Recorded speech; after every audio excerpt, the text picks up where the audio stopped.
এদিকে শিক্ষার্থী শাহরিয়ার আলম সাম্য হত্যার প্রতিবাদে ও বিচার দাবিতে ঢাকা বিশ্ববিদ্যালয়ে আজ ক্লাস ও পরীক্ষা হচ্ছে না। প্রশাসনের আধা বেলা শোক প্রত্যাখ্যান করে ধর্মঘট পালন করছেন বিশ্ববিদ্যালয়ের একদল শিক্ষার্থী। নিরাপদ ক্যাম্পাসের দাবি তাদের। শিক্ষকরাও দ্রুত পদক্ষেপ নেয়ার কথা বলছেন।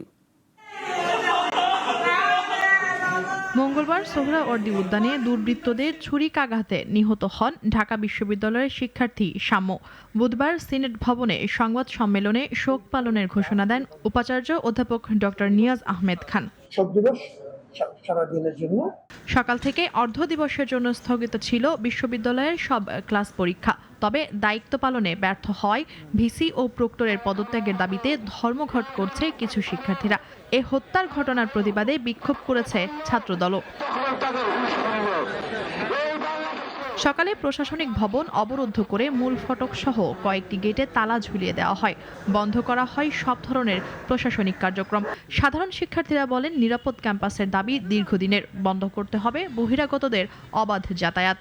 রাস্তাঘাটে ঘুমায় বা থাকে তাদেরকে যাতে কোনোভাবেই অ্যাক্সেসটা না দেওয়া হয় আমাদের ক্যাম্পাসের মাঝে। যত্র যে প্রবেশ এইটা আসলে বন্ধ করতে হবে।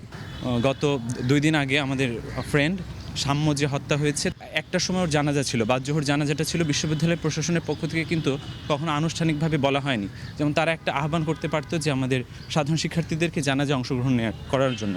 তো সেই ঘটনাগুলো আমরা দেখিনি। তো এটার প্রতিবাদ স্বরূপ আমরা বিশ্ববিদ্যালয় প্রশাসন আজকে অর্ধবেলা যে ধর্মঘটটা দিয়েছি ওটার প্রতিবাদ স্বরূপ আমরা আসলে সারা দিনের জন্য ধর্মঘটটা দিয়েছি।